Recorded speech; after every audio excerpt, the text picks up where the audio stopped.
Welcome back, everyone, to a very exciting box episode. Yes, we have just rounded off the Chinese Grand Prix, and my God, did it deliver? Yes. Was it wholesome? Yes. Do we feel good after it? Absolutely, unless you're a Red Bull fan or a McLaren fan. Things might be looking a little bit bleak, but don't worry. Or an Aston Martin fan or a Cadillac fan. Other than that, yeah, great. I want to discuss this at some point during this podcast because I'm seeing a lot of division between F1 fans online, and we will get into all of that. But you cannot deny that we had a lot of very close racing today, and it was sensational to watch some of it. But if you're new here, we are Box Pod. Please do click a like rating if you are watching us on YouTube. There's also a new hype button. Use that. I don't know what it does. Leave a comment down below. We really do love it when you engage. Whether you agree or disagree with anything, we love it. If you're listening to us on any audio platform, do give us a 5-star rating because it really makes a difference. And if you want to find more of us, then head over to Instagram and search Box Pod, or TikTok and search Box Clips. We do post additional content there, so you get to see more of these lovely faces. Anyway, as I said, Box Pod, powered by Box Club. We do offer an ultra subscription at a 30% discount in the description down below. You can just try the app out for free forever if you want. You just don't access the premium features. Anyway, my God, we have a lot to talk about, so let's get into it.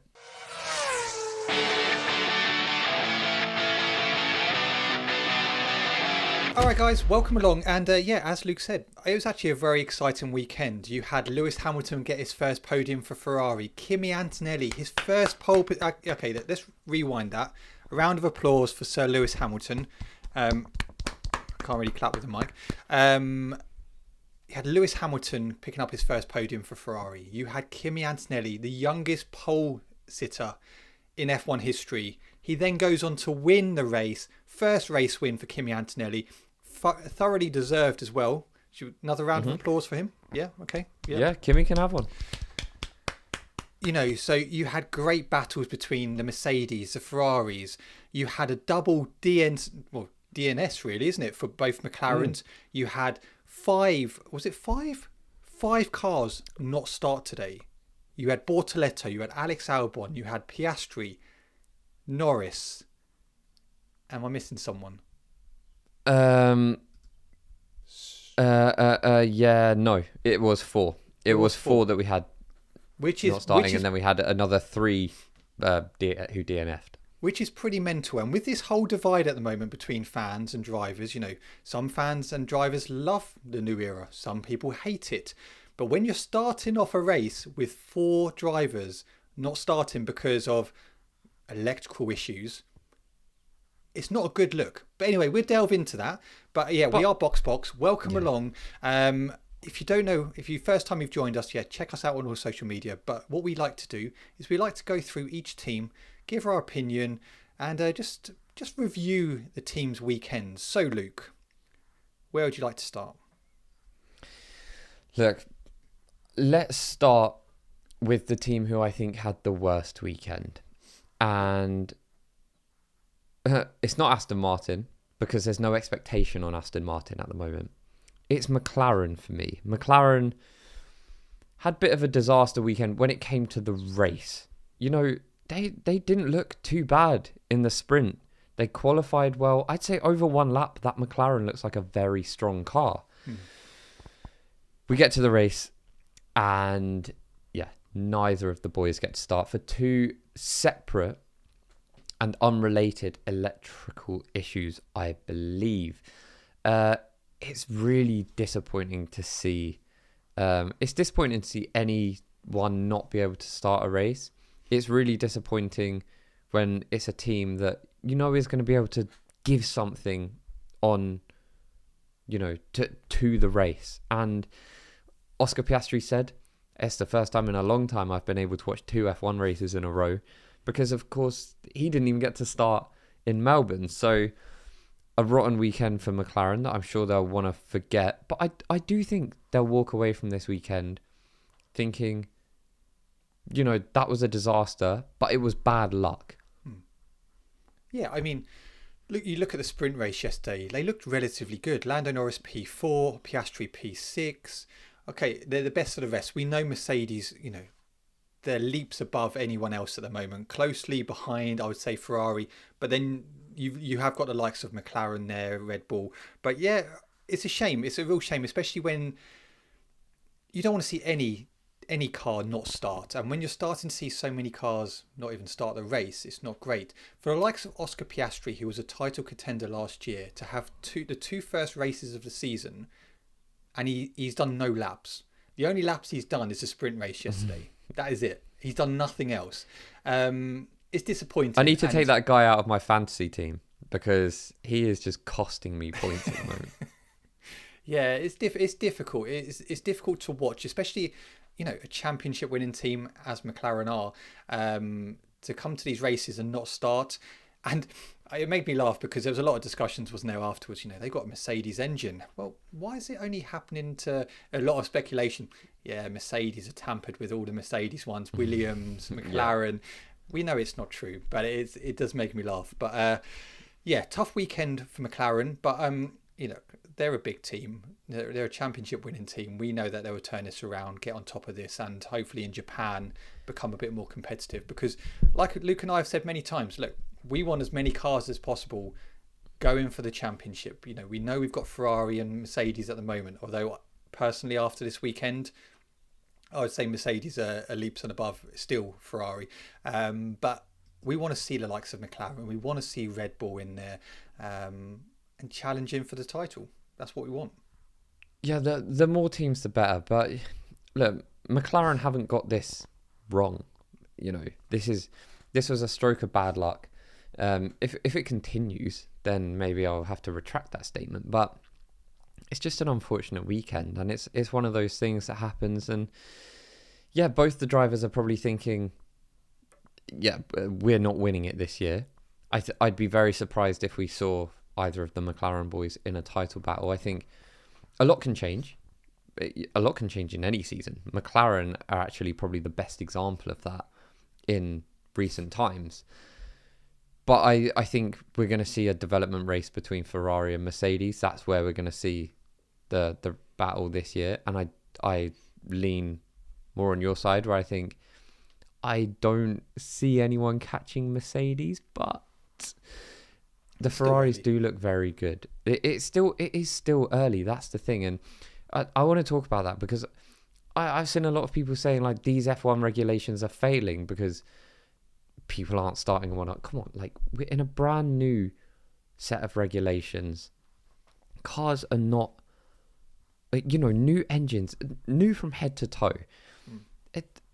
It's going to take a little bit of time to get that reliability across the board. The teams are still working out these cars. They are massively complicated. They're operating in a sphere that they've never operated in before. We're at 50% electrical power now. It's very different times. So give it time. It will all settle in. I like to think that over the period of time as well, the pack will get closer, because that would be my one gripe with this regulation, is the whole pack is too disjointed. But I firmly believe we are seeing some of the best racing we've seen in a long time. I actually don't really recall seeing racing as good as this ever, wheel to wheel. No, and look, I thoroughly enjoyed the start to the season. I think the racing is good. The only skeptical thing which I have is the gap at the beginning. And I know something I put in the group earlier and you're like, oh, negative, all that. Wasn't necessarily negative. It's the fact of the way I saw the race going, and we saw it in the sprint, was Ferrari get a good start, Mercedes lose places, Mercedes then come back, they then start to go off. And I think if it wasn't for the safety car today, we probably would have seen a bigger gap. But that's racing. That's made it very exciting today and brought Ferrari back into the race, and a good battle between Lewis and Charles and George and Lewis. That made it exciting. But my worry is we're going to see a real big gap. The gap from Kimi Antonelli to P5 was like something. It was mental, wasn't it? What was it It was mental. 57 seconds. And that's the part where I think that is unacceptable. Okay, but that is something that will balance out as time goes on, because we have the diminishing, the law of diminishing returns. But you can't not. I'm sorry, but like, the only people that would deny that this is better to watch as a fan are Max Verstappen fans. This is currently more enjoyable to watch than... everyone talks about 2021, right? An incredible season and it was. Like, I'm not saying this compares, but in terms of wheel-to-wheel racing, I think what we've seen in the last 2 races has been more enjoyable than genuinely what I ever remember in terms of hard wheel-to-wheel battles. It got to the point through the race where I was thinking, I can't have this for the whole race. Like, my heart rate is up. I want to just relax and just sit and watch the cars go around in circles. It got to that level of sort of intensity and battling, and I think I've never said that before in F1. So I know the regulations aren't perfect.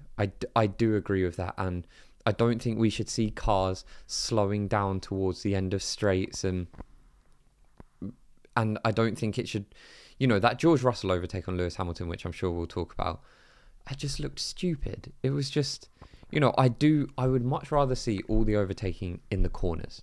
That's where the racing should be happening. But we are still getting that as well. We saw plenty of that today. We saw some not good just overtakes. At the front, by the way. We saw it with Haas and Alpine and the Racing Bulls. Like, we saw plenty of racing. No, I thought the racing today was really good, and I'm like you, I really enjoyed it.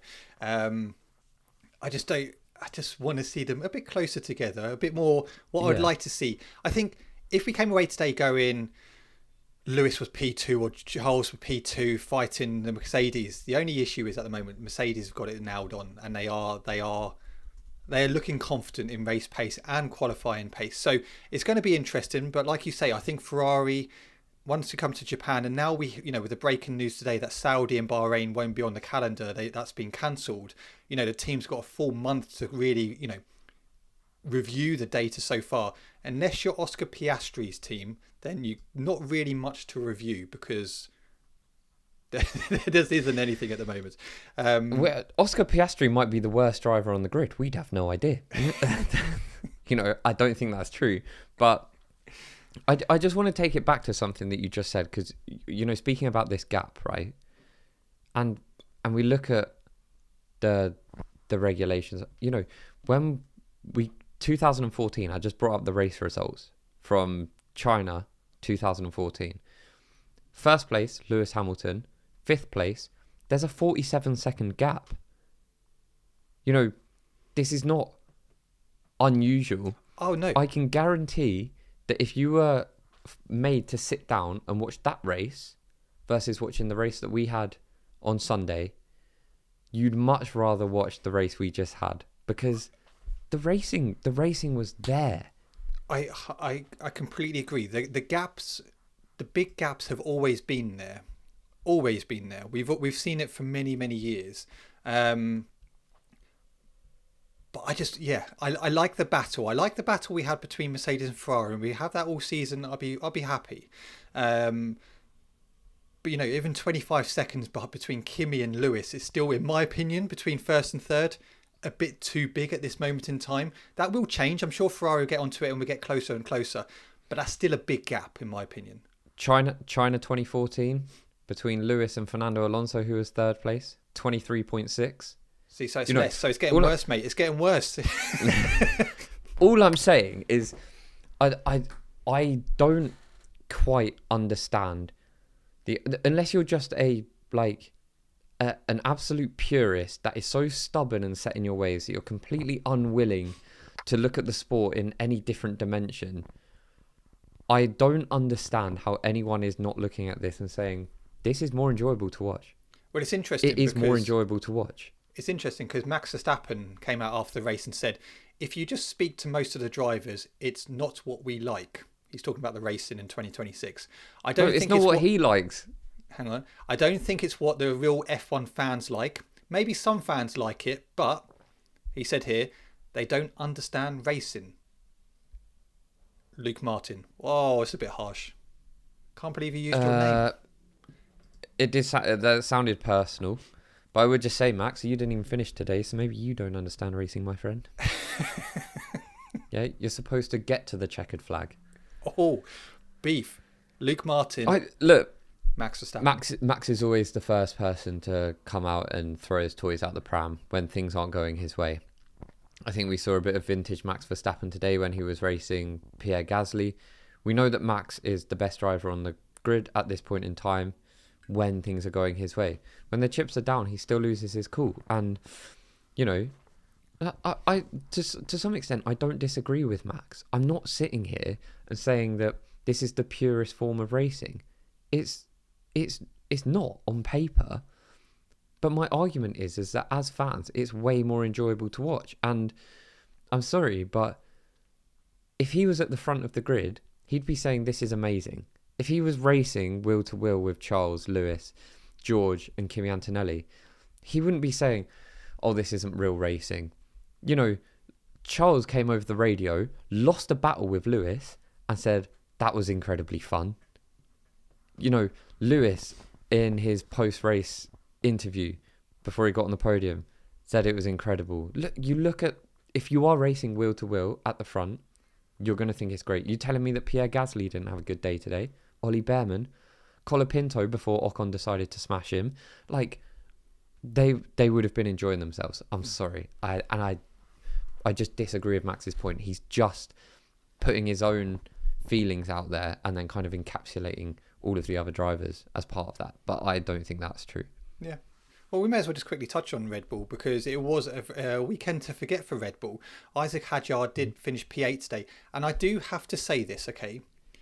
I think Red Bull are in a place now, okay, maybe not performance-wise, but they're in a place now where they've got two really competitive drivers. I'm not saying Isaac Hadjar is on the same level as Max Verstappen, but they've got a driver now who can qualify well and get into the likes of Q3. He did get into Q3, I think, yeah. Yeah. And you know, he's still picking up points. That's something a second Red Bull driver hasn't really done for the last couple of years. So Isaac Hadjar is looking good. Very weird spin on lap 1 today, almost taken out Ollie Bearman. But, you know, picking up some points today. He finished P8, 4 points for the team. Difficult day for Max Verstappen. He struggled all weekend. Poor start in the race. Went back from, I think, he went back down to P13. Really tough day for Red Bull. And, then he had to retire. Yeah. And look, someone has to pose the honest question here. Would Red Bull be in this position if Christian Horner was at the helm? Yeah, I think they would. I think this is a team. There's a lot of teams at the moment who are just still learning this new generation of cars. They've had a lot of turnover, haven't they? They've had a lot of people leave. I don't think it would make... I think Laura Mekies showed what he can do at the end of last year. He came in and took over from Christian Horner. He took that car to almost winning the championship with Max Verstappen. I don't think it would make a difference if it was Christian Horner there or Laura Mekies, in all honesty. I don't know what I think on that, because I kind of look at it through two lenses, and I don't want to be like a fence sitter here. I look at it from, we don't know the internals at Red Bull, right? There was quite an exodus of important folk at Red Bull, you know, from engineers to team principal, but across the board, there was a lot of movement. And I don't know whether that was all to do with the Christian Horner saga, so whether Christian was the reason that all of that then happened, or whether it was just, you know, for other reasons. And I think if Christian wasn't the reason that they lost so many important people, then getting rid of Christian Horner is, at this point, looking like a big mistake. And I I know I had all the controversy. I know people comment about that. Oh, like you really underestimate the impact of the harassment claims. I know that factors into it, but I'm not talking about that. I'm talking about if he was there, would Red Bull be in a better position right now? It's as simple as that. And I think I personally say no. I don't think. If you had to put money on it, if someone was like, right, there's a window, 2 windows here. Whatever you put your money on, like I'll show you what would have happened, and you'll get a good return on your money. Would you say Red Bull would be in a better, worse, or same position with Christian Horner? Same position. If I hadn't seen, as I said, if I hadn't seen what Laurent Mekies could do at the end of last year with Red Bull, I would have said yes, Christian Horner would have done a better job now. But as I've seen what Laurent Mekies did to turn that team around and go get Max Verstappen back into a championship battle, I'm firmly a believer that actually I don't think it would make a difference. Yeah, no, look, I would only bet the other way because Christian's got a proven track record. Do not get this confused. I'm not by any stretch of the imagination saying that Laurent Mekies has done a bad job or is doing a bad job there. It's way more than just one man, and this car needs time. But yeah, I hope it doesn't turn out to be the wrong decision, because I also really like Laurent Mekies. Yeah. And like you, I want to see more cars at the front than just 2 or even 1 at this point in time. I think they'll turn it around. When you have someone like Max Verstappen and, now they've got Isaac Hadjar, I think Red Bull will turn this around, but it's just going to take time. Yeah, and actually, to be fair, Laurent Mekies was pretty honest about this at the beginning of the season. He did say it is going to take a few races to get them up to scratch. So we're seeing exactly what he told us. But number one, when you've got someone like Max throwing his toys out the pram every week because, he hasn't got the car beneath him anymore, it's not going to help. I'm sure Max is like a very different character behind closed doors, but taking what we see at face value, I don't think that's going to be doing much help for the team. And then I think we spoke about that point that you made earlier this season. So is that really, why? Why are Red Bull not able to come into it and hit the ground running like Ferrari and Mercedes have? Why do they need a few races? You could say the same about McLaren. McLaren are constructors champions. Do you know what I mean? Why aren't McLaren coming in and kick-starting straight away? I think.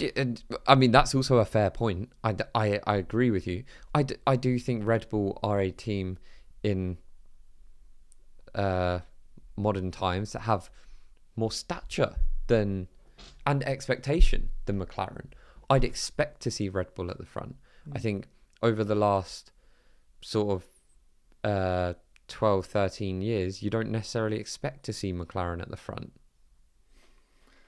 No, I agree with you. I don't know. I think they will turn it around. I think they'll be okay. They've got a lot of experience there. They'll get on top of these cars, and I think they'll be fighting up. Right. I don't think anyone will be challenging Mercedes at this moment in time, but I think Red Bull will be back up there. Okay, but can I ask you a question that you have to answer honestly? You can't be PR Jackson on the podcast. Can I just speak to my manager? Are you enjoying watching Max Verstappen struggle in the midfield? No. Oh, bullshit. Yes, you are. Okay. No. Every time he comes on screen, I have a smile on my face. I'm looking at the race results right now. I'm smiling. I then look at the 2026 drivers' standings and he's on 8 points, and I can't help it. I smile. It's impulse. I don't even want to smile. It just comes out of me. Okay. So yes, it's nice to see that actually he's human and he, it's difficult for him and we're having to see him overcome these challenges and come from that point of view. So that's quite enjoyable to watch. And it's nice to not seeing Red Bull constantly dominate, or McLaren. It's more enjoyable for me not seeing... No, I'm not going to say. Right, what team should we go on to next? Wait. Do you remember when they said Max would stick it on pole in a Haas?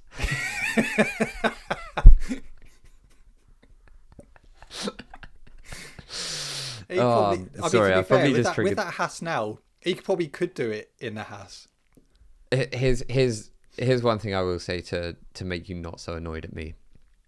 Max Verstappen is a driver that, as F1 fans, we realistically need in the battles at the front of the pack. You know, Max Verstappen should not be rotting away in the midfield. He should be in a car that is enabling him to compete at the front, because Max only adds to that battle. You know, that if you throw Max in that Kimi, George, Charles, Lewis battle, it only adds to it as fans. But let us have our moment. Come on, we had our championship robbed from us in 2021. And all those Max fans, right, that came out after 2021 and said, you know, oh, Lewis is washed and, you know, he needs to have the best car to do anything. What are you saying now? Because realistically, we can't see you. You know, where Luke, can't hear them either. Where are you now? Because it seems like Max Verstappen needs the best car under him to go and win. Is that not fair? Is that not fair? Have you not said that about Lewis Hamilton when we've spoken about Lewis Hamilton? Max Verstappen fans and even Lando Norris fans, even last year, said, "Oh, Lewis is past it. He only needs to have a good car to actually compete." Well, where are you now? Where's Max? Where's Lando? This is good, actually, because that's a great transition into Ferrari, because I really want to talk about this. Lewis Hamilton is washed. Lewis Hamilton is done for. Lewis Hamilton is not the same driver that he once was. Bullshit. What we saw today is two things from these Ferrari boys. Lewis Hamilton is still an elite, world-class level driver. You know, in my opinion, the GOAT. You feel free to disagree. I'm not having that argument with you. What we also saw is that Charles Leclerc is as good as people have alluded to. He can race wheel to wheel with Lewis. And I know people say, oh, we saw that last year, he was great. Yeah, but come on. Lewis was struggling, whatever. Now they are both in these cars that, you know, they both seem very comfortable in these cars, and we had some proper racing between those boys, and I loved it. I thought it was unbelievable. Lewis Hamilton is back. Okay, I put this in the chat earlier. Prime Lewis Hamilton is back, and argue away with me. Drop it in the comment. Disagree. If you're going to disagree, let me know why you disagree, because this weekend in sprint race and the race today, those overtakes, those chasing downs, was prime Lewis Hamilton, okay? He is back. He never lost it. After 2021, that era of cars, granted, didn't suit him. And I'm going to, you know, I will say it. These drivers need the best cars to be able to go on and win.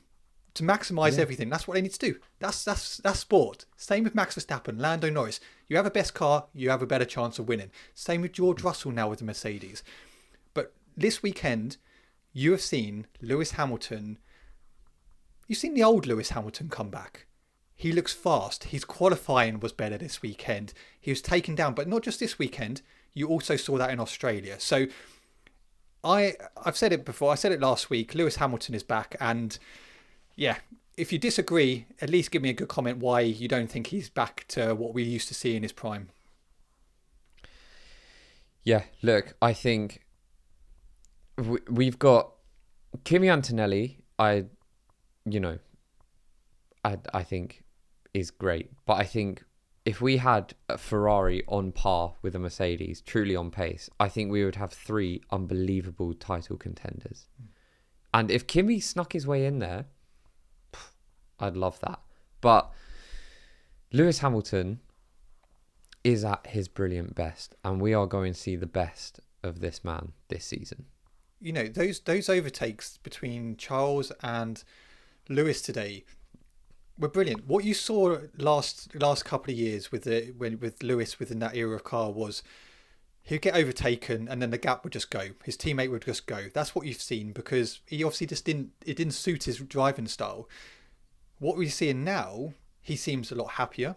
He's been able to work with the team to build this car. It's competitive. His qualifying, how many times did he out-qualify Charles? Not many. And don't get me wrong, I'm not getting well ahead of myself. Well, I suppose I am in a bit. But it's only 2 races in. But I've seen enough from Lewis Hamilton in the last 2 races to go, He hasn't lost it. Okay, this is not a driver who is past it. He is. He's just not. It's just great to see. It really was nice to see. I'm going to go as far to say if Lewis was in the Mercedes, he would have won both these races. Yeah. Yeah, that's a fair point. If Lewis Hamilton, and let us know at home, if Lewis Hamilton was in that Mercedes and he was battling George Russell, who would come out on top? Because my money would be on Lewis Hamilton. In that competitive Mercedes, Lewis Hamilton would have won that. And yeah, I agree with you, Luke, on that one. Let us know. Do drop a comment. So we should touch on Ferrari a bit more, other than just glazing their drivers. But another very solid weekend for Ferrari. They are able to race Mercedes. Mercedes in qualifying is a little bit too quick. It is just a touch too quick. But those start procedures get the Ferrari in front, and then they are able to race. And I've got a few points that I want to touch on here. George Russell, are you trying to trigger me? What is he doing coming out and saying that, oh, some of the other teams are selfish about this start procedure, that like it should be changed because it's dangerous, they only care about themselves. Essentially, that's not verbatim. Mate, you potentially have an illegal engine, right? Potentially. It actually sounds like the rules aren't going to change now, which, before you call me a salty little crybaby, I'm not. I actually sat here at the beginning of the season and advocated for innovation. And I said, well, I think if they've found this loophole, then other teams should be allowed to just work into it. Mercedes shouldn't be punished for finding it, because I don't think they should. That's what the sport is all about. If Ferrari noticed that the start procedures are going to be an issue, and therefore made their turbo a certain size to compensate for that, they should be rewarded for that. They shouldn't have the start procedure changed because it doesn't work for you. I think this is just the beauty of new regulations, right? Teams find little pockets that they can exploit. And to be fair, this isn't even a loophole in the regulations that Ferrari found. They just saw that the cars were going to struggle to get off the line. Therefore, we should do this and we'll benefit. I think, it's fair game. You've got this 16-to-1 compression ratio, or whatever, 18-to-1 compression ratio. Ferrari have their little turbos so they can get off the line quicker. I think everyone just needs to chill the F out. I've seen so many Mario Kart videos like this. Lewis Hamilton on the start, just absolutely just going straight off. But the starts are incredible. They are incredible. Yeah. And I think I'm going to be gutted when either teams actually catch up with this or we don't see it, because I'm loving the fact of Lewis Hamilton straight down, Charles Leclerc straight down. Do you know what I mean? Like, we qualify P3. I was like, perfect. That's all we need. I even put in the chat, Lewis will be P1 in turn 1, so that's great. And, it's nice knowing that you can qualify P3, probably even P5, and there's a chance you could end up P1 in turn 1. But yeah, I just think, look, let everything unfold. Let's not start trying to nerf teams in different. I don't think Mercedes should have this compression ratio thing changed. I think other teams should be given the opportunity to make it work. And this brings me on to my next point, which it sounds like they are going to it sounds like it's not going to change.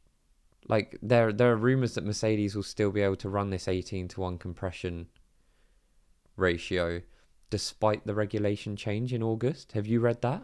I've heard it, yeah. And it doesn't really surprise me, because what I'm imagining is that they're going to allow it, and then the other teams are kind of just going to try and get on board with it, and somehow that's how I envisage it going. Which is absolutely fine in my books. That is. And the good news is that reports have come out that Ferrari are pushing for engine upgrades to eliminate the Mercedes power unit advantage, which I think we saw in full swing in China.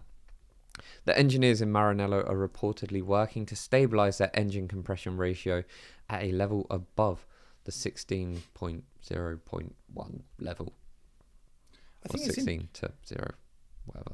Fred Vasseur came out afterwards, didn't he? Because Lewis was we need to try and work out in the PU to try and work out how we can get, 5/10ths. And Fred Vasseur came out, I don't know if you saw this after, and he was kind of like, I'd rather find a 10th in other areas of the car, just rather than just the PU. Which makes a bit of sense, really, because you kind of want every area of that car to be strong. So I think they're comfortable that they know what they need to do to really strengthen this car. The only question is with losing Bahrain and Saudi, because there was actually certain upgrades which were expected for those races, when they're going to come in. Are they going to push those a bit earlier in Japan for certain cars, or they're going to lose a couple of races to test these upgrades? So it's going to be really interesting. And with losing those 2 races now, we're going to see some teams actually kind of probably take bigger risks maybe earlier in the season than maybe they were planning on it. Yeah, and what you have to remember as well is also this is kind of like a little spontaneous holiday, I quote, for the teams that they can use to absolutely dive headfirst into development. They'll have a really, really good amount of data after 3 races, and they're then going to have a period of I don't know, 3-4 weeks where we got no racing in April. We're not back until the beginning of May. Do you see? So they're going to have a whole month to work on upgrading these cars and not have to worry about turning up to the track and doing this. And, full team on lock working on development. I think it could make it really exciting when May comes, because a hell of a lot could have changed over that month for any of those teams. It's a real shame, isn't it, losing those two races, because you love Bahrain. I really enjoy Saudi. Yep. So it's a real shame we're losing those, but the safety is the main aspect of that. So yeah, losing those 2 races is a loss, but gutting. Just finishing on Ferrari, look, I'm confident that actually they're going in the right direction. As a Ferrari fan, as a Lewis fan, it is really nice to actually, because there's a lot of speculation. We said last year, didn't we, that actually if Lewis Hamilton came into 2026 and he didn't kickstart in a positive note, there'd be a lot of questions kind of going, actually, is he actually past it? Is he actually, not right for Ferrari? Ollie Bearman's performing wonderful. Is he someone who should come in and take over Lewis Hamilton's seat? I think the answer's already been answered. The question's already been answered in that sense, that actually Lewis has still got it. So it's positive. It's a positive start to the season. It's only 2 races in, but from what I'm seeing, I'm liking. Yeah. Look, Ferrari will be delighted with how the season has started. The drivers seem happy. The fans are happy. And the results on track are as good as they could hope for, given the Mercedes engine situation. Yeah. Let's get on to Cadillac, shall we? Because I put out a clip last week about Cadillac, and I maybe wasn't as complimentary about them, basically saying they got 2 OAPs driving it. Well, let's just say I got battered. Like, the comments, I wish there was a dislike button. I'd definitely use it. Every moron can get a mic and act as an expert. I'm not an expert. I'm not an expert by any imagination. But he is a moron. I have to say, right, I'm going to apologise, because fair play to you. Your car's finished today. That's more than you can say from the Aston Martins, more than you can say of the McLarens, Audi, Williams and that. Fair play to you. But let's just say Sergio Perez, he hasn't got any better. If anything, he's still as bad as he was when he left the sport. And Luke, over to you, because I know you agree with me on this. I'm not chiming in on this argument. I've got enough beef with Colapinto fans who I'm hopefully going to make up with today. I'm not getting Checo fans on me as well. I think I sat here at the start of the season and we had a disagreement, because I actually said I think Checo and Valtteri was a great idea. I thought it was a great partnership. They did. Perez did kind of crash into him a little bit today. That did happen. You can't deny that. If you're a Checo fan and you're denying that, you're living in denial. But look, there is something wrong with the car. I don't know how much slack we should cut a team, basically, that has just come into the sport. Because it's F1 at the end of the day. And it's a cutthroat sport. It's an elite level sport. It is at the pinnacle of motor racing. And if you don't come in at least semi-competitively, I mean, they're well off it. But what I would agree with is some people are probably sitting here thinking, well, hang on, you can't be grilling Cadillac when you've got teams like McLaren who weren't able to start today, and Aston Martin who have invested millions upon millions into infrastructure, and Adrian Newey.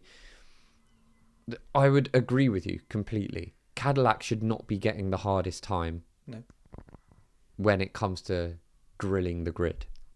I agree. And they are a new team and it is fresh.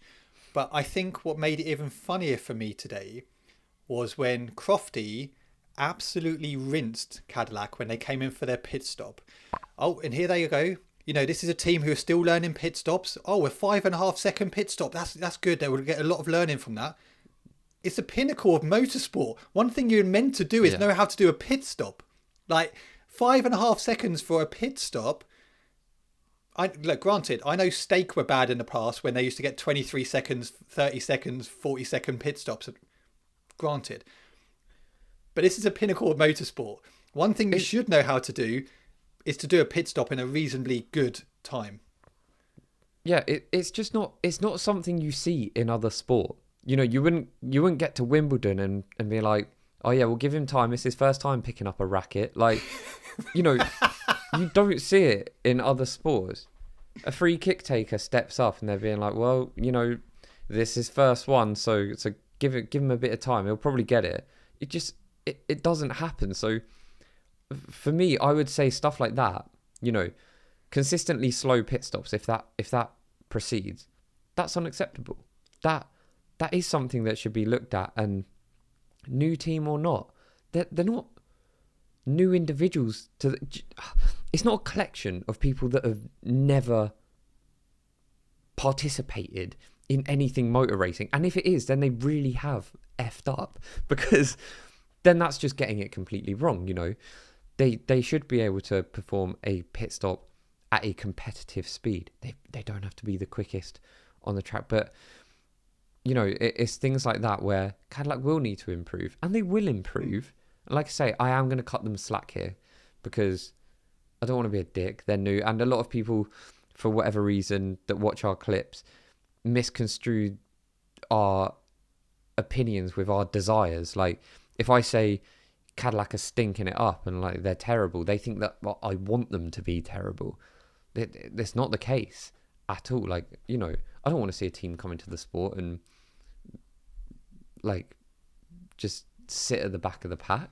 It's terrible. No. You know, I want to see them come in and smash it. There's no point in being in the sport if you're not going to come in and be competitive. Just the whole point of having an extra team there is to make it more competitive. And if you've got a team who just going around at the back, you know, they finished the race. Well done to Bottas and Perez. I still agree with what I said last week. The driver pairing is not right. You should have picked one of them. In my opinion, should have been Bottas, and they should have brought a youngster in. I don't know why. I appreciate you got two experienced drivers there, but I mean, when you're still Sergio Perez, in my opinion, Sergio Perez is past it. I do agree with that, and I'd stand by that. Disagree all you like, but I think, you know, when you're out of sport for a year, Bottas would have been fine, but you should have had a younger driver alongside. But Bottas was also out of the sport for a year. I'm going to stick up for Sergio here. Yeah, but he was still around. He was still testing the car. Do you know what I mean? He was still around the sport. Yeah.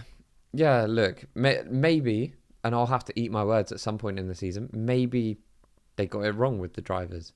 At this point, I still stand by the fact they've made a good call, but I may change my opinion on that at some point. I think the car is also a huge issue. Yeah. Oh yeah, the car's slow. The car is slow. Let's move on before I get more hate from Cadillac fans. Okay. I do love Bottas though. May I just say I do love Bottas. Okay. Can I just say one thing which I wanted to mention earlier? Going back to Red Bull, their livery when you've got the view from the cockpit, looks sick. Their livery, I mean, the car's pretty rubbish this year so far, but you smashed the livery. I think it's the nicest one they've had so far. I do like it. I think it looks clean. It's the first time in a long time that I've looked at a Red Bull livery and thought, sick. Yeah. Right, where should we go to next? Let's go to Williams, because, look, Alex Albon didn't start today. Carlos Sainz, fair play to him, picked up a P9, picked up some points for Williams. But they're in a bad way. Williams are struggling. And James Vowles, 2 years ago when he came into the team, said, look, break everything. Okay? The 2024 car, break it. 2025 car, break it, because we're going to learn. What it looks like is it looks like they also broke the 2026 car. It looks like they actually decided to... somebody's gone and go, lads, James Vowles has said we can smash up this car. They might have smashed up the wrong car, because that Williams is poor. It is a poor car. Yeah, and look, I mean, I don't know what the politics is surrounding the engines, because a few of the Mercedes suppliers, a few of the teams that Mercedes supply have said, we're not getting all the information from this. But let's assume that based on the regulations, Mercedes do have to give them everything about that engine. There's no cop out in terms of power unit. You know, they've got the best engine on the grid, which means their aero package stinks. We know that the car is 30. No, I've made that number up. I don't know how overweight that car is, but they have had to. They basically had to add weight to it because it was failing the crash test on the nose, I believe. It's overweight, isn't it? Which is huh? Wasn't it overweight? I thought. Yeah, the car's overweight. Yeah. So to actually get it underweight, they remove the driver and just don't start. That's basically how they do it. No, but the reason it's overweight is because it failed the crash test. No, I'm joking. So they've had to bulk the nose out. And I think that's obviously not helping them. But your point is valid. All this talk to then come in and look substantially worse than you did last season is not ideal. And we love Williams here. I love the driver partnership. I love the team, the spirit around that team. I love James Vowles. I even love the way their car looks this year. But they're going to have to buck their ideas up, because this is not good enough. You know, Alex Albon was seething after that qualifying session, and then he didn't even get to start the race. And look, Williams are probably going to come away from this thinking, actually, we pulled 2 points out of this weekend. That's not too shabby. You know, to get that after that qualifying session, and not a particularly impressive sprint race either, they're probably feeling pretty good about themselves. Yeah. No, I mean, obviously I can't see them getting the points if the likes of McLaren's did start. But anyway, you take it. You take exactly what you need to get. But fair play to Carlos Sainz. Good race. P9 there. Let's just quickly touch on Albon. Bortoleto didn't even start. Nico Hülkenberg, P11. Bit of a weekend to forget for Audi.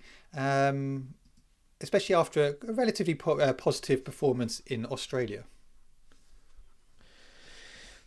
Yeah, I mean, you know, not necessarily a weekend to forget. I think it's just one of those weekends where, look, Audi are probably not too dissatisfied with how this weekend went. Obviously with Bortoleto not starting, but they look like a team with fairly minimal issues in comparison to some of the teams. And, Audi have just come into the sport, and I think they'll be okay with how things have gone this weekend. Obviously, the Bortoleto issue will concern them naturally, but Nico Hülkenberg on the cusp of a points finish. They are significantly quicker and more reliable than some of the other teams, which I think they will take a lot from. But yeah, it's just, it's still early doors for a lot of these teams. I think Audi are a team that are probably more happy with where they are at the moment than some of the other teams. Yeah, no, I agree. Let's go to RBs. Liam Lawson, P7 today. Great job from him. Lindblad, P12. Look, those RBs aren't a bad car, are they? Even the Red Bulls couldn't even get past the RBs today at some point. And I have to correct my statement from last week about Liam Lawson. Oh, yeah, you got a bit of stick. You're a Liam Lawson hater, aren't you? I'm not. What I meant by my point, which I probably just said a little bit badly, is that Liam Lawson is just a Racing Bull driver. And I don't even think that should be an insult. It's not intended to be an insult. It's just that I think that's where he is at. And bear in mind, that puts him in the top 20 drivers in the world. So I'm not going to feel bad about saying that. But I think Liam Lawson's level is Racing Bulls. Would you agree? Yeah. I don't ever see Liam Lawson ending up at a Ferrari, a Mercedes, a McLaren. And I also don't see another team thinking, oh, we'll have him. Cadillac. But I think... maybe. But I don't know. I just think... I mean, to be fair, at this point, Cadillac might look at anything as an upgrade. But I think Liam Lawson will have a very successful career at Racing Bulls. And, we saw Pierre Gasly have a really successful time at AlphaTauri. And I don't think there's any issue with that. So try not to get too upset. And I will try not to speak so stupidly. But they will be very happy with that result. Yeah. And you know what? I was happy for him. And there was some really good racing between him and Arvid Lindblad. It was a great result for him. And, I think, especially after how good Lindblad's performance was last week, Liam Lawson needed to come out and be like, hang on. I need to slap my dick on the table here, to put it no other way. There you go. That is what he came out and did. Let's go to Alpine. Pierre Gasly, P6. Colapinto, P10. Look, Luke has a real hatred for Colapinto. I don't know why. However, Luke, one thing you can't say today, you can't say anything bad about Colapinto. It's a very, very, apart from, unfortunately he got hit by Ocon. It was a very, very good drive from him today. So Matt is trying to deflect from the fact that he genuinely despises Lando Norris but will never admit it. Whereas you can go back and listen to more or less every podcast where you've ever mentioned Franco Colapinto, and I've said I really like him. I want Franco to succeed. Today, I think we saw, this is the Franco Colapinto that I was expecting. This was the Franco that people tell me he is. But I just haven't seen it with my own eyes. I saw glimpses when he was at Williams, where I think we saw Franco looked very good. My qualm with him was that he crashed a little bit too much. And I'm sorry if you disagree with that, but it's a fact. I calculated it. I did the math. Go back and watch the podcast. But this is the Franco Colapinto that I was expecting. And, this was a very good weekend for Alpine. I know it didn't end well for Colapinto, but look, man, Esteban Ocon has a horrible track record for this sort of stuff. It's just who he is. It was not Colapinto's fault at all. There was nothing he could have done. It was an unbelievably stupid move, because not only did it ruin Colapinto's race, it actually ruined Ocon's race as well. It was completely unnecessary. The move was never on. He lost it before he even managed to get down the inside. So it was incredibly frustrating to watch. But fair play to him. He did come out and said, look, that was my fault. So... Yeah, and you can't do more than that. My only issue is, like, I do feel like over his years, Ocon he does have that in him. Obviously, the most notable one has got to be Brazil 2018 or whenever it was, 18, 19, I can't remember, where he went to unlap himself against Max Verstappen and just wiped him out. Like, come on. And I know that's a long time ago and drivers changed, but I feel like even his battle with, Pierre Gasly last season, he essentially lost his seat off the back of Monaco, doing something ridiculous in Monaco. But anyway, Alpine, we'll get on to Haas. A weekend of two halves, I'd say. Flavio Briatore was really not very happy with the team earlier on in the weekend, and they turned it around, and they looked pretty good. Pierre Gasly as well. To come away with 9 points. To come away with 9 points from this weekend, Briatore he'll be relatively happy with that. Oh, wait, sorry, AirPods died. Flavio Briatore cannot be any more happy than that. At this point in time, you have to be realistic. They're not going to be competing with the Ferraris. They're not going to be competing with the Mercedes. I know he'd probably like to, but they're not going to. If they are picking up the same sort of points that they did this weekend continuously, because bear in mind, it should have been more. Colapinto should have been in the points. Then they'll be looking at that like, okay, progress. Yeah. This is where we should be. But even after the restart of the safety car, Colapinto, he didn't just let people by, did he? He really held himself. Yeah. And so it was good. It was really nice to see. It was really nice to see Colapinto, and I agree. It's nice to see. This was like old Colapinto. We saw glimpses when he was at Williams. When he came into Alpine last year, it was a disaster. But to be fair, that whole Alpine, it was a disaster there anyway. So to see him come to this weekend and put in a good performance will be good for him. It's good for the team. Pierre Gasly is just Pierre Gasly. He picks up what he can. He does the best of he just puts it in every weekend, and you can rely on him to pick up points. And coming away with 8 points this weekend for Gasly is impressive. Pierre Gasly is, I'm sorry if you're not a football fan and this doesn't make sense to you, Pierre Gasly is the James Milner of F1. He's just consistent, reliable. He won't let you down. He's just a very, very solid driver.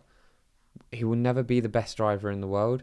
Again, that's not an insult, but he's very, very good. And, I think if you were Pierre Gasly, this might be a bit of a bold claim.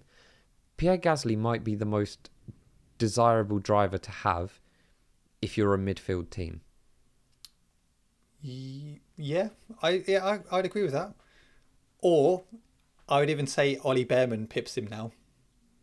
Ollie Bearman maybe just because he's got youth on his side, but Ollie Bearman, I think, has broader horizons. I think Ollie Bearman will one day race for Ferrari. Yeah. No, I think Gasly's done a fantastic job. He really has. He's maximised everything he can out of this car, and he's reliable. He's reliable. If anyone's going to go and pick you up points, it'll be Pierre Gasly. Yeah, he rarely does stupid things. Like you say, he is the man that picks up the points. I just think Pierre Gasly is a great F1 driver, and I hope he goes down in sort of like F1 folklore. There you go. Right, not many teams left. Who have we got left? I think we've only got. Well, let's do Haas as we kind of just touched on them anyway. Ollie Bearman. They have got a gem in Ollie Bearman, haven't they? Ollie Bearman, you are, and I'm going to put it out there now, a generational talent. You are. You will one day be driving for Ferrari, and you can go back and clip this. I'll clip this up now and put it out there. You will be a world champion one day because you have it all. You really do. You have pace. You have composure. You have fantastic overtakes. You just maybe need to work on your PR stuff afterwards, but that's something you can work on. But generally, your driving ability is phenomenal. And coming away today with a P5 in a Haas is brilliant. Yeah, and I always wanted Ollie Bearman to make me look stupid when I said at the beginning of last season, I don't think he's as good as people made out. He has made me look like proper stupid, but I love to see it. I love to see it. He's impressive. He's super impressive, and I'm sure Ferrari are there rubbing their hands, thinking, yeah, we're fine. When Charles or Lewis leave, we can trust Ollie. Yeah, he was brilliant, and he's showing he's already leaps and bounds above Ocon already. It was always questionable whether he'd be able to perform against the likes of Ocon, but he's far ahead of Esteban Ocon. So yeah, very good weekend for Ollie Bearman. Very impressive. Yeah, for me, he's definitely one for the future. Let's get on to. I think Ollie Bearman's one for right now. I don't even think he's one for the future. I think when I say one for the future, I mean a top 4 team, if that makes sense. Yeah, but we started to see this kind of passing of the torch from last season, where Esteban Ocon started really well. It took Ollie Bearman a little bit of time to work into it, and then he did finish the season looking like the stronger driver. Yeah, I know that wasn't reflected in the points, but the eye test never lies. Mercedes, Kimi Antonelli, you have won your first Grand Prix. You are a Mercedes winner, and I'm delighted for you, because I think there has been a lot of pressure. Last year, there was a lot of questions, kind of, you're bringing an 18-year-old, can he actually perform up against the likes of George Russell? Is he really that good? There's talks of, is he a generational talent? At the end of the season, was it a bit of a flop? But Toto Wolff, Mercedes, Bono, they kept believing, they kept nurturing, they kept, pushing you forward. And your performance this weekend was nothing short of exceptional. You controlled that race very well. There was I've seen a lot of people online after the race going, oh yeah, but if George, qualified on pole, or if he wasn't behind a Mercedes, he would have gone on the run. That's rubbish. Kimi Antonelli lost the place at the beginning of the race. He then overtook Lewis Hamilton. He then controlled the race really well, especially after safety car, the good restart from that point of view. He was a worthy winner today, and I'm delighted for Kimi. I think it's brilliant. I really do think it's brilliant.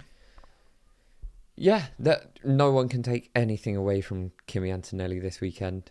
I think last season we didn't. I don't believe.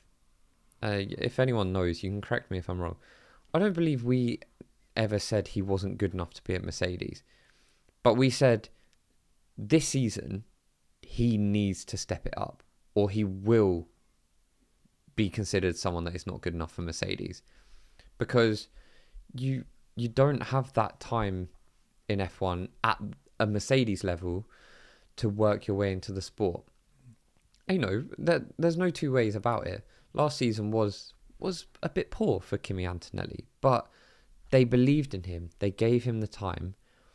And like you said, he held his own this week against George Russell, someone who, is widely regarded as a future world champion, very likely this year.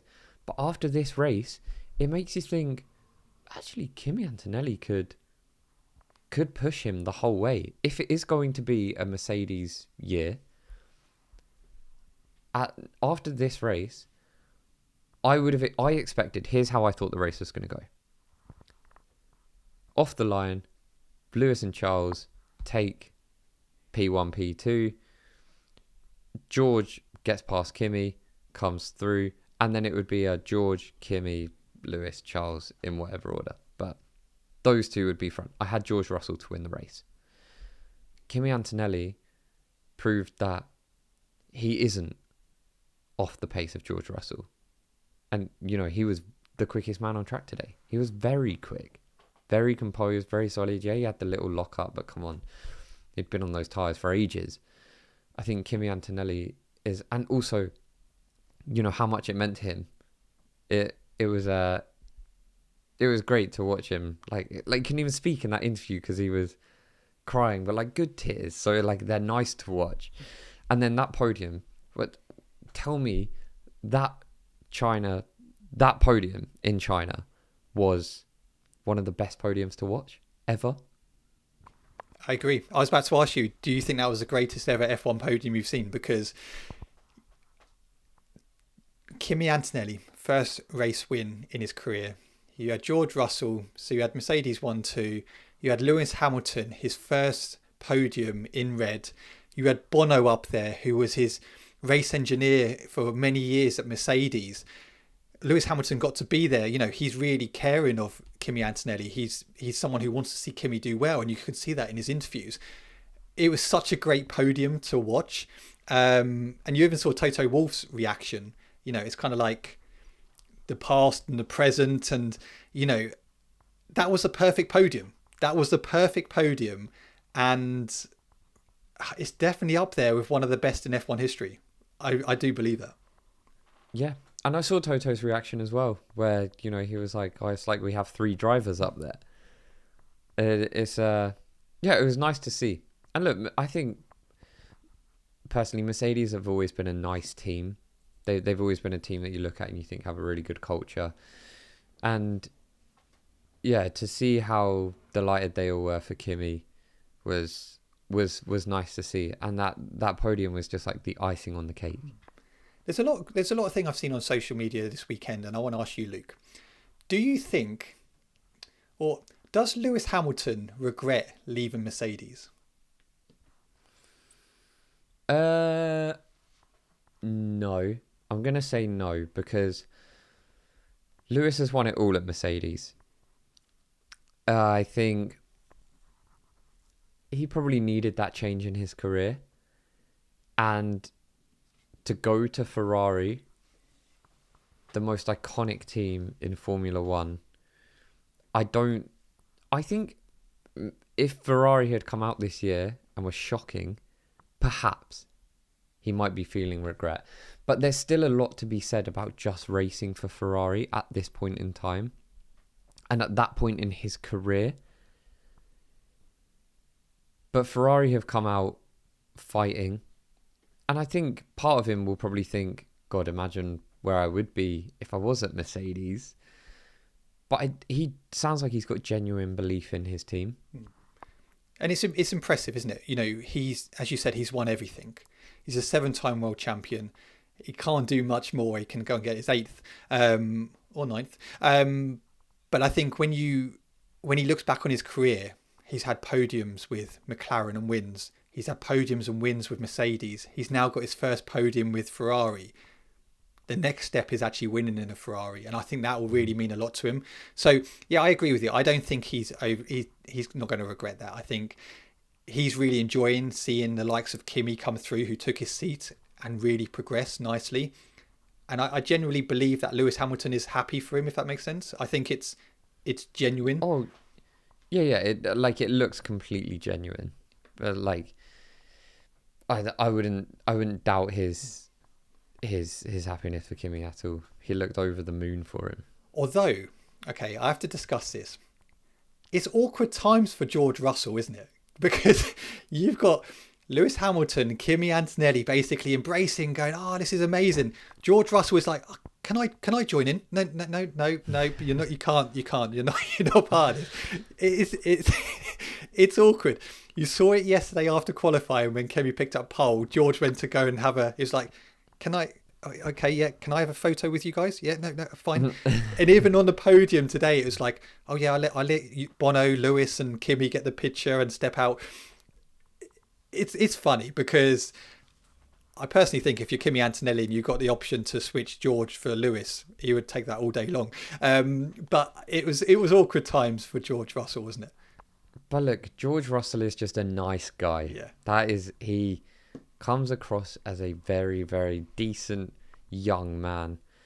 And I also think he comes across as a Lewis Hamilton fan a lot of the time, and which we know he is, by the way. The pictures don't lie.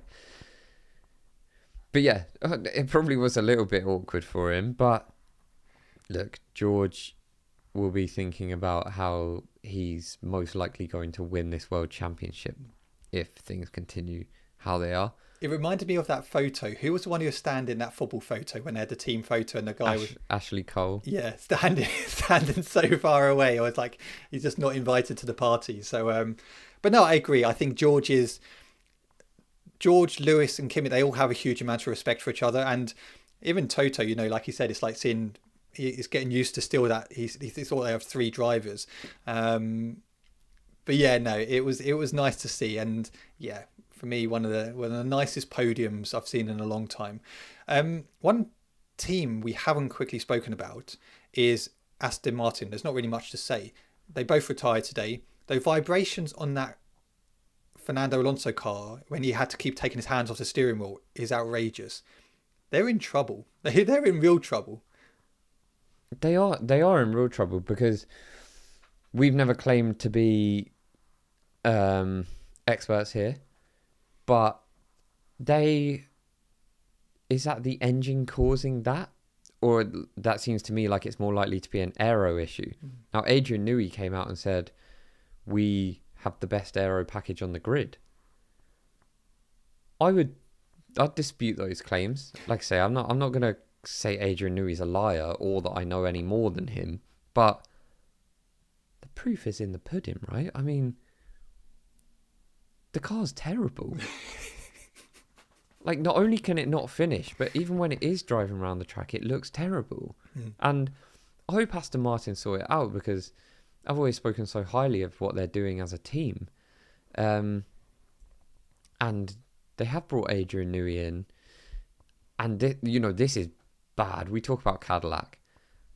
This is on a different level of catastrophe.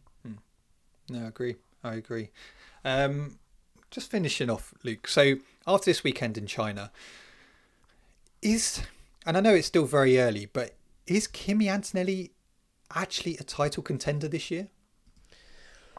Yeah, 100%. Oh my God, you can't write him off now. You can't. 2 races. He is how many points behind George Russell? 4 points behind him, but because sprint race. Kimi Antonelli is definitely in it. He's shown today that he can outpace George Russell. And that's something that I didn't think he'd be able to do, personally. And look, he needs to be able to do it consistently. So, but I'm not going to write him off at this point. Would I put my money on him right now? No, I'm not an idiot. But I think we can't write Kimi Antonelli off at the championship. He's well in it. You know, as is Lewis, as is Charles. Yeah, I agree. Sorry, you can probably hear my cat. Okay, I can hear the cat. Yeah, you can hear the. That is the end of the podcast. So hopefully you've enjoyed it. Do check us out on social media. We're about obviously 2-week break now. Next race is Japan, and then we got a month off. That's going to be a long month. What the hell are we going to talk about? I'm sure we'll find stuff. Probably Aston Martin or Cadillac. You know. I'm sure I'll trigger some more Cadillac fans in that time. So challenge accepted. But yeah, hopefully you've enjoyed the podcast. Do check us out on all social media. We post daily on the likes of TikTok, Instagram, on Spotify. You can watch the video now on Spotify. So do go and subscribe on there. Leave us a 5-star rating. We really appreciate it. And by the way, Spotify numbers are growing. So if you're part of us now, yeah, you're hopping on the bus early. So make sure you're on that ride with us. Yeah. And I'm driving the bus, the Ferrari bus. The Lewis Hamilton's going to win the title bus. I've seen his driving. I'd get off if I was you. Right. Have a good week and we shall see you soon. Bye-bye.